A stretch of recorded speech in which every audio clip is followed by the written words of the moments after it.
Si je vous parle d'hommes qui portent des collants, vous aurez envie de vous barrer tout de suite, et vous auriez bien raison, mais si je vous montrais ça...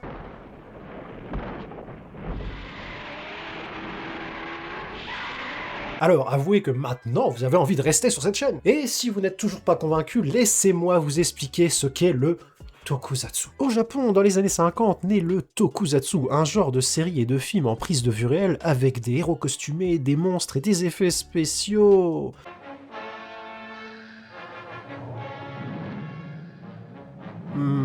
Légèrement visible, j'ai envie de dire, mais assumé. Même si le tokusatsu trouve ses origines lointaines dans certaines formes de théâtre japonais, aussi appelé le kabuki, c'est surtout à travers le cinéma et la télévision qu'il va réellement se structurer, se raffiner, se complexifier, et au fil des décennies créer ses propres codes, mais aussi ses catégories. C'est souvent artisanal, parfois kitsch, très théâtral, mais toujours premier degré, attention. Et même si on les remerciera jamais assez pour avoir contribué à enrichir la culture, on est quand même bien content du résultat actuel maintenant. Hein, que c'est vrai, qu'est-ce que t'en dis toi ?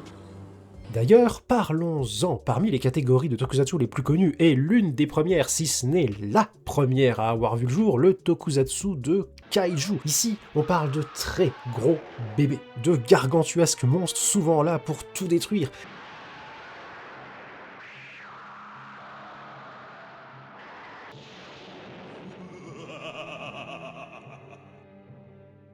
Et vous aurez tous, j'imagine, en tête le fondateur de ce style, Godzilla. La plupart des kaijus s'inspirent directement du folklore japonais, et c'est par ailleurs là qu'on retrouve une catégorie assez proche, culturellement parlant, le tokusatsu de yokai, avec des titres bien connus là aussi, comme la trilogie Yokai Monster.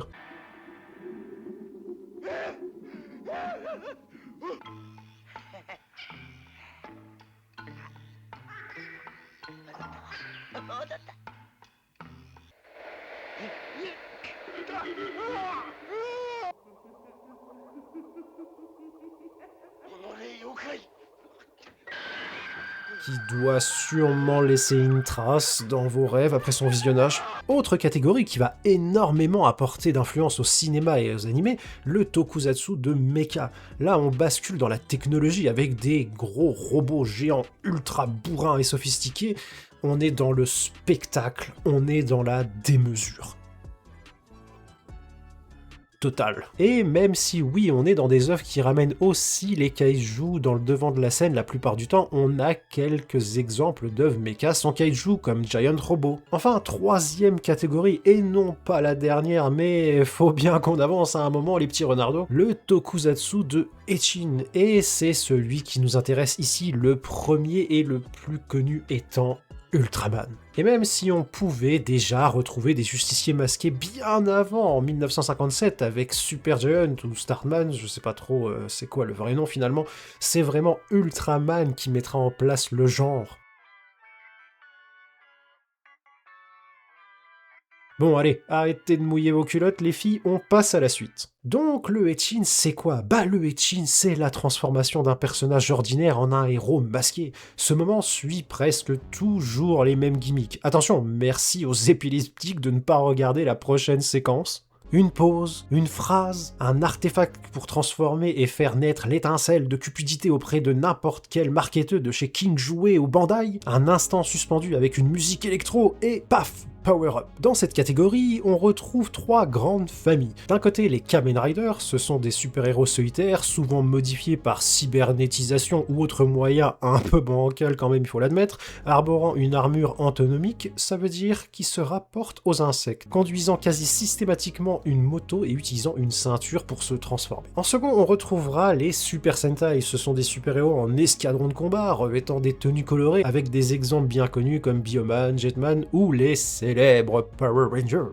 très bien représentés chez nous depuis une trentaine d'années et qui sont par ailleurs d'une incroyable roublardise en termes de production, mais le sujet n'est pas là. Et enfin, les Metal Heroes, ce sont des super-héros se basant sur des technologies futuristes et revêtant des armures métalliques, avec par exemple la Uchu Keiju désolé c'est écrit là, hein, et B-Fighter. On pourrait aussi rajouter les Ultraman séries qui sont d'après Wikipédia une catégorie à part entière tellement le nom a ancré ses codes depuis les années 60. Mais voilà, comme c'est à la fois du kaiju, du mecha, du Kamen Rider, voire même du Metal Hero, et que c'est l'œuvre originale même du Echin, bah j'ai envie de dire, faites-vous votre propre avis, moi je dis que c'est du Echin, point. Parce que si je continue de faire des recherches sur le sujet, je pense finir par retrouver ma virginité et retrouver ma puberté à l'envers façon Benjamin Button. Donc on va s'arrêter là les petits chats. Maintenant venons-en au vif du sujet. On n'y arrivera jamais. Même si le terme Kamen Rider désigne une catégorie de tokusatsu, c'est avant tout une franchise japonaise créée en 1971 par Shotaro Ishinomori et produite par la Toys Company, ou Toei Company, je ne sais pas encore une fois, c'est écrit là. La série originale, diffusée entre 71 et 73, lance ce qu'on appellera plus tard l'ère Showa, qui pose les bases de la saga avec un héros masqué, une transformation et des combats contre des organisations maléfiques. Après une pause, la franchise renaît en 2000 avec Kamen Rider Kuga, ouvrant l'ère Heisei, ou Heisei encore une fois, c'est écrit, où chaque saison propose un nouveau héros et une histoire indépendante avec une narration plus développée. Depuis 2019, la saga est entrée dans l'ère Reiwa, qui modernise la formule tout en conservant l'essence même, le jus même de ce qu'était la série. Aujourd'hui, Kamen Rider reste l'une des franchises majeures du tokusatsu japonais, vous l'aurez bien compris. Bon, maintenant que j'ai perdu la moitié d'entre vous, et nous n'étions déjà pas beaucoup, il faut avouer, on va enfin parler de l'anime du jour. Tojima Want to be a Kamen Rider raconte l'histoire de Tojima, un homme ordinaire et fan obsessionnel de Kamen Rider. Depuis l'enfance, son rêve est simple, devenir un héros masqué exactement comme dans les séries qu'il admirait. Le problème c'est que Tojima il vit dans le monde réel, et il n'a ni pouvoir, ni ceinture de transformation, ni organisation maléfique à combattre. Seulement sa passion et une imagination débordante. L'anime suit son quotidien partagé entre sa vie banale, ses fantasmes héroïques et ses entraînements bien sérieux jusqu'au jour où, par le fruit du hasard, il se retrouve à pouvoir vraiment jouer au super-héros. Au niveau des personnages, on retrouve évidemment Tojima, c'est un homme mûr, blasé et usé par la vie réelle, le travail, l'usine, le chantier, les patrons, tous ceux qui représentent le quotidien adulte l'ennuient profondément. Il n'aime pas ce monde-là, mais il ne fuit pas la réalité pour autant. Au contraire, il s'entraîne de toutes ses forces très sérieusement. Mais Tojima est aussi lucide, il sait que la réalité impose une limite infranchissable. Peu importe les efforts, il n'aura jamais de super pouvoir et n'affrontera jamais de super vilain.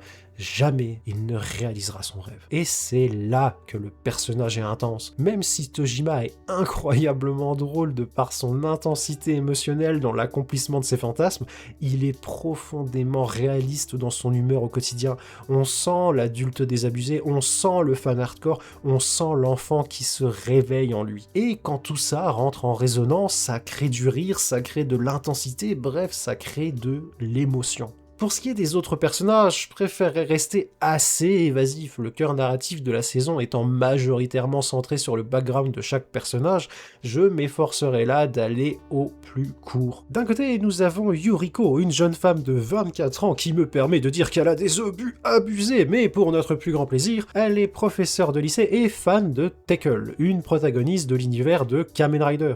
Elle est sérieuse, elle est appliquée et apporte avec finesse le rôle de l'intello de service au groupe, sans pour autant manquer de passion dans son rôle d'héroïne. Nous avons également les deux frères Ichio et Mitsuba, à la personnalité diamétralement opposée, un background bien plus dramatique que le reste de l'équipe et une passion pour l'univers de Kamen Rider toujours aussi intense qu'aux autres, certes, mais selon moi manquant peut-être autant pour l'un comme pour l'autre d'un peu de profondeur. Reste à savoir si la suite de la série les développera un peu plus. Et nous avons également Yukaritsu, la petite amie possessive de Mitsuba. Et là, difficile d'en parler sans spoiler, mais sachez juste qu'elle apporte beaucoup d'humour à l'anime, tout en donnant un peu de variété au groupe dans sa position, étant donné qu'elle n'est pas du tout passionnée comme les autres par Kamen Rider, mais garde un regard à la fois positif et tendre là-dessus à l'égard de Mitsuba. Pour ce qui est des graphismes et de l'animation, l'anime trouve un juste équilibre visuel, des designs propres, une animation stable et lisible, un style cohérent avec l'hommage tokusatsu, même si il ne rivalise pas avec des productions hyper spectaculaires, il sert parfaitement le ton et l'esprit de l'œuvre. Et pour une première saison, sur un thème qui propose explicitement un délire de fan, c'est exactement ce qu'on attend de la série, du moins qu'elle reste dans cette atmosphère, car étant donné l'évolution narrative, je m'attends à quelque chose d'autre par la suite. Pour ce qui est de la bande-son, la prise de position est différente, on ne retrouve pas cet hommage à l'atmosphère des vieilles séries tokusatsu. Enfin, peut-être que c'est moi qui la ressens pas, mais en tout cas, pour moi, on est plutôt sur des gros sons électrodynamiques et intenses qui rythment de façon très équilibrée l'anime, c'est punchy, c'est catchy, on valide. Niveau rythme et accessibilité, bah c'est long. Pour le coup, il se passe pas grand chose, on a à peine le temps de découvrir le background de l'équipe, 2-3 bastons, et puis bah voilà, c'est fini. Après, c'est pas catastrophique, loin de là, mais pour une œuvre qui sort maintenant début 2026, la concurrence est rude, et fallait peut-être oser en donner plus dès le début, histoire d'avoir une vraie fanbase en attente de la prochaine saison. Après, j'ai vu à l'heure actuelle entre 12 et 20 épisodes, je ne sais plus trop, donc peut-être qu'il y a des épisodes qui sont sortis d'ici là, je ne sais plus. Sinon, au niveau accessibilité, bah narrativement, c'est simple à comprendre, après si on n'est pas familier à l'univers des tokusatsu, ça peut-être moins résonner chez certains. Et c'est normal, après tout, en France, même si les Super Sentai ça a cartonné dans les années 90, les Kamen Rider et Ultraman se sont quant à eux un peu moins démarqués, sauf peut-être pour les années 80 à voir. Au niveau des innovations, on reste sur le plan classique, pas de nouvelles grammaires visuelles, pas de révolution d'animation, pas de structure narrative expérimentale, de ce point de vue, l'anime reste très standard dans son exécution. Mais là où l'anime se distingue, c'est dans l'angle choisi. Au lieu de raconter une nouvelle histoire de héros ou d'adapter directement un tokusatsu, l'anime choisit de raconter le point de vue du fan adulte dans le monde réel. Ce n'est ni une parodie cynique, ni une adaptation directe, mais un hommage incarné vu de l'intérieur. Après, j'imagine que la suite de l'intrigue reviendra à faire office de réadaptation de la franchise vu la tournure de l'anime, mais ça reste original déjà comme ouverture. Pour ce qui est de l'impact émotionnel, bah comme je viens de le dire, on raconte l'histoire de fans qui vivent leur meilleure vie à partager leur passion et on le ressent. Et là, encore une fois, c'est un très bel hommage et un beau message pour n'importe quelle communauté de passionnés. Et perso, d'avoir fait des recherches sur le tokusatsu, ça m'a donné envie de potentiellement faire quelques LRE sur le sujet, encore que à voir, hein, mais je pose ça là quand même.